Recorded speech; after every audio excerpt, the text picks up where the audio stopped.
Bumaba ang bilang ng tobacco users sa Pilipinas. Pero tumaas naman ang bilang ng mga kabataan gumagamit ng electric cigarettes o vape. Ayon sa Department of Health, may 100% ang tinaas sa mga Pilipinong kabataan na gumagamit ng e-cigarettes sa loob ng 4 na taon. Kumpara yan sa pagtaas mula sa 11.7% noong 2015 sa 24.6% noong 2019. Batay sa Global Youth Tobacco Survey, isa sa kada 7 estudyanteng edad 13 hanggang 15 years old gumagamit na po ng e-cigarettes.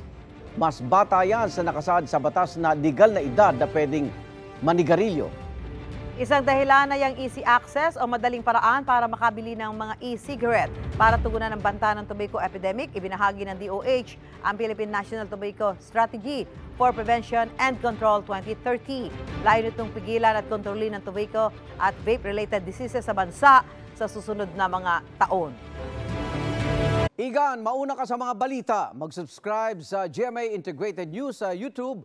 Sa mga kapuso abroad, subaybayan nyo kami sa GMA Pinoy TV at sa www.gmanews.tv.